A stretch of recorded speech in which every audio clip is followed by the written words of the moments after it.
వ్యవసాయ మార్కెట్లపై దళారీ గద్దలు, మిల్లర్లు, వ్యాపారులు, ఏజెంట్లు ఎక్కడికక్కడ సిండికేట్, మార్కెట్ పాలక వర్గాలు అధికారులతో కుమ్మక్కు. యార్డులకు పంట పోటెత్తగానే రేట్లు డౌన్ చేస్తున్నారు. తప్ప తాలు తేమ డిమాండ్ తగ్గిందనే సాకులు.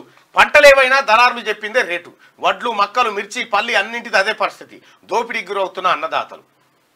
వ్యవసాయ మార్కెట్ల పొంటి చూడండి, ఓ దశలో క్వింటాల్ 14,000 దాకా పలికిన పత్తి ఈ సీజన్లో పంట దిగుబడులు మార్కెట్లు పోటెత్తగానే 7,000కు పడిపోయింది. సిఐఐ అధికారులు తేమ పేరుతో కొర్రీలు పెట్టగానే వ్యాపారులు సిండికేట్ అయ్యి రేటు తగ్గించారు. అంతర్జాతీయ మార్కెట్లో బేళ్లు, గింజల రేట్లు పడిపోయాయని సాకులు చెప్పి అడ్డికి పావుషేరు కొన్నారు. మహబూబ్ నగర్ అంటే అడ్డికి పావుషేరు అంటే అడ్డికి పావుషేరు అంటే హడ్డీ అంటే ఇంత పావుషేరు అంటే ఇంతే అట్లా. అచ్చా, హడ్డీ ఇచ్చి పావుషేరు కొన్నారు. అడ్డికి పావుషేరు అంటే ఇక 1,000 రూపాయలు ఉంటే నీకు 100 రూపాయలకు కొన్నాడు అన్నట్టు. అచ్చా, మహబూబ్ నగర్, ఆదిలాబాద్ లాంటి జిల్లాలోనైతే క్వింటాకు 6,500 రూపాయలు రేటు పెంచిరట.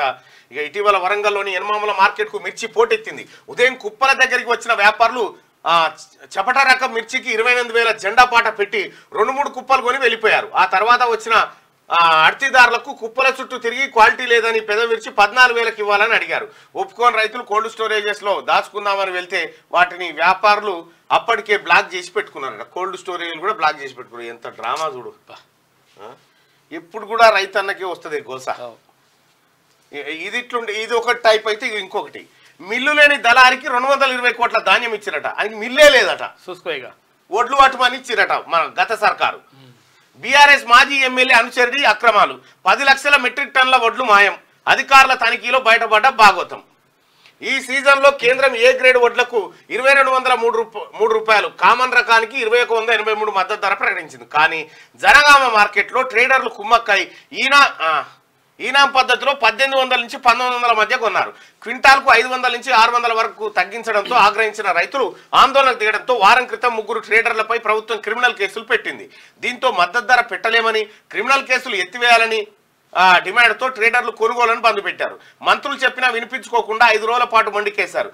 చివరకు అధికారులే మెట్టు దిగి ట్రేడర్లతో చర్చలు జరపడంతో మంగళవారం క్వింటాలు 1,713 రూపాయల నుంచి 2,000 దాకా కొన్నారట. మిల్లు లేదానికి ఈ మిల్లే లేదట. గతంలో టీఆర్ఎస్ ఆయనకి మిల్లు లేదు, ఏం లేదు. ఎంత 10 లక్షల మెట్రిక్ టన్నుల వడ్లు ఇచ్చిరట వానికి. పట్టి 220 కోట్ల రూపాయల ధాన్యం, 220 కోట్ల రూపాయల ధాన్యం ఇచ్చిరట వానికి. మాయం. ఈ చీకటి మామిడి ఎనిశెట్టి సుదర్శన్ రేటుకు అరే నాకు మిల్లులు ఉన్నాయి ఈ రూపాయి అంటే ఇయ్యలేదు. అయితే అది విడిచిపెడితే ఈ మిల్లు లేని దళారికి 220 కోట్ల ధాన్యం ఇచ్చిరంటే ఇది లిక్కర్ స్కామ్ కన్నా పెద్దగా లేదా? చాలా దారుణం అసలు. ఇటువంటి చిన్నవి ఇప్పుడు గతంలో కేసీఆర్ హయాంలో చిన్న ఇప్పుడప్పుడే ఎంత ఎంత అయిందంటే కాదు 1,000 కోట్ల 2,000 కోట్ల ఏదో 6,000 కోట్లదేనా, ఇదెంత 10,000 కోట్లేనా? దాన్ని పెద్దేం కాదు, చిన్నగా 1 కోటి రూపాయలకే పేద పంచాయతీ 50 లక్షలు దాటితే ఈడీ వస్తుంది. ఈ 220 కోట్ల ధాన్యం అని మిల్లే లేదట వానికి ఇచ్చిరట. చూడు కేసీఆర్, నీ పరిపాలన ఇంత అద్భుతమయ్యా గతంలో.